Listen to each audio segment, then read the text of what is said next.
your airbase para maipakita pa ninyo through your cellphones, through your Facebook Lives and TikTok na napakaraming Pilipino ang nagmamahal sa ating Pangulong Rodrigo Duterte.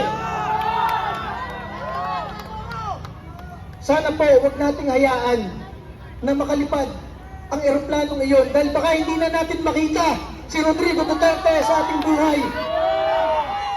Sana po yung mga nagmamatsyag sa media ngayon, nasa na yung TRO, kung nakalipad na ba yung aeroplano, sana po banggitin nyo dito sa unahan para tayo po ay organisado sa ating ginagawa ngayong gabi kung anong susunod nating hakbang.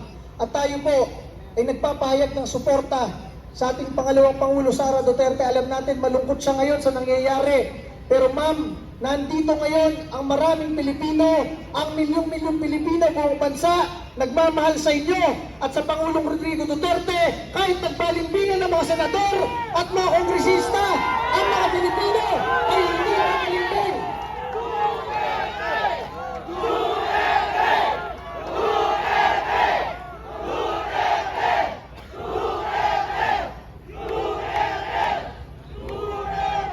Panghuli na lamang, napakaraming nagme-mensahe sa atin kanina. Mga opisyal ng PNP, mga opisyal ng AFP, lahat sila nagpapahayag na nalulungkot sila bakit ganito nangyayari sa ating bansa. Hindi lang sila makapagsalita. Ang ating Pangulong Rodrigo Duterte ngayon ay hawak ng PNP at nasa isang kampo ng AFP.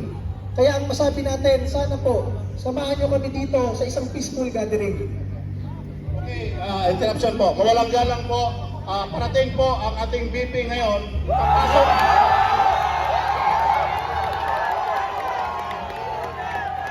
Makinig mo na. Papasok po siya sa my gate. Ano?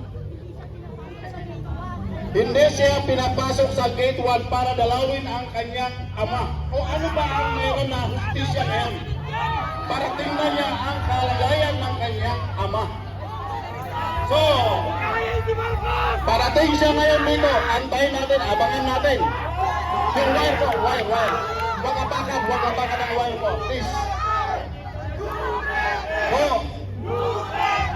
hanggat maaari po, huwag tayong umuwi. Suportahan natin. Suportahan natin. Baka hindi matuloy ang pagdalala sa ibang lugar sa ating dating presidente. So, sangayon ba tayong lahat pagka umaga nito? Okay. Sigaw natin. Walang uwian! Walang uwian! Walang uwian! Walang uwian!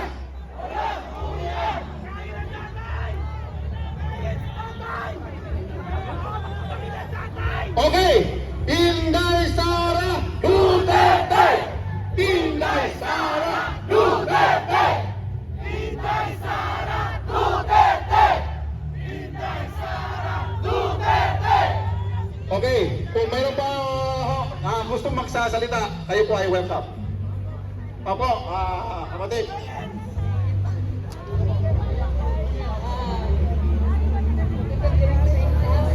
Natin hindi po magandang gawin natin lahat. Assalamualaikum warahmatullahi wabarakatuh. Sa ating mga kababayan na marangal na Muslim at lahat ng mga kababayan natin na mga Muslim na nandito. 2016 kami ay sumusuporta kay Tatay Digong. Nagkaroon kami ng pan dito sa Pilipinas dahil kay Tatay Digong. Sila lang po ang nagbigay sa amin na kami ay bigyan respeto ang mga Muslim sa buong bansa. Kami ay nandito ay aming pagtatanggol ni Tatay Digong. Allahu Akbar! Allahu Akbar! Allahu Akbar! Ang ibig sabihin po ng ating sinasabing Allahu Akbar ay aming kapayapaan. Palabasin niyo po at palayain niyo si Tatay Digong.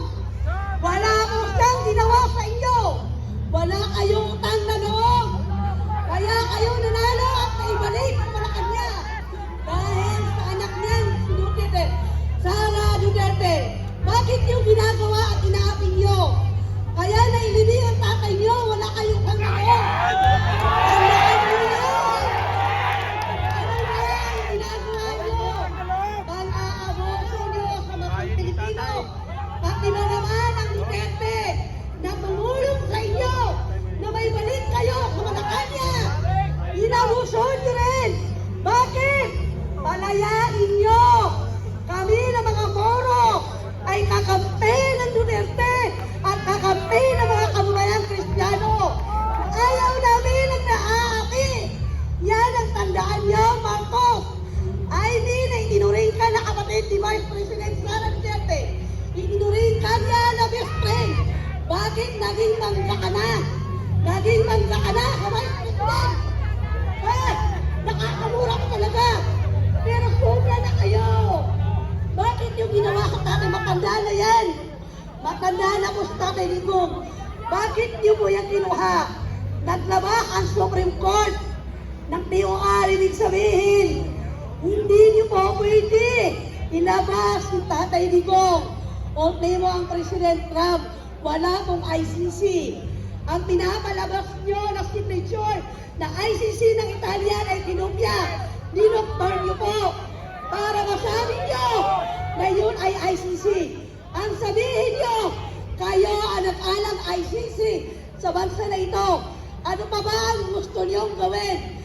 Dinaktangan niyo kami mga bansa dito. Bakang Pilipino, anong ginawa niyo? Kinuha niyo ang pera ng PhilHealth. Lahat-lahat. Wala kaming nagawa. Lahat-lahat.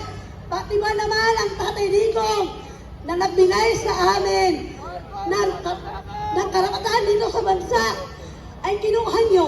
Bakit? Alam niyo ba ang kinuha nyo? Hindi yan ICC ang ginawa nyo. Tawag dyan ay kiniknap nyo. Malinaw na kidnap. Malinaw na kidnap. Malinaw na kidnap ang ginawa nyo kay tatay Digong. Yun ang totoo. Yun ang totoo. Wala kabatas ang ginawa nyo. Walang hard copy. Ang ICC na sinasabi nyo, dinodoktor nyo lang. Dinoktor nyo lang ang signature ng Italia ng ICC. Iniinit nyo lang yan. Sa dami-dami ng magaling mag-edit. Huwag nyo naman gawin lahat-lahat na lang budol-budol nila. Pati mo naman na matanda na may sakit. Pababain nyo ka-aeroplano na yan. Lalo na lang kayong mapapadali. Matanggal sa Malacanang. Bakit? Dahil nangitnap kayo na isang makinong Pangulo ng mamamayan ng Pilipinas. Yan ang tandaan nyo. Kinuha nyo ang lahat. Palayain nyo. Kung tatay Digong, ibigay nyo sa amin yan. Tandaan nyo yan. Kahit ang mga taga Mindanao, nakahanda sila para kayo ay labanan. Please lang, huwag nyo po pagarin ang mamamayang Pilipino na sumugod sa Malacanang, sa inyo. Handa rin silang mamatay. Yan ang tandaan nyo. Huwag kayong ganyan. Please lang, palayain nyo si tatay Digong. Huwag nyo masyado higpitan. Ang ginawa niyo sa anak niya, ang Vice President, ginawa niyo na naman sa tatay niya.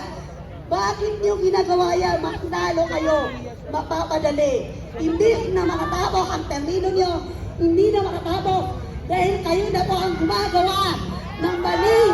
Pamamalakad niyo sa amin.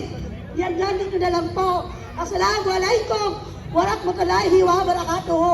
Allahu Akbar! Allahu Akbar! Allahu Akbar! Kasama po tayo.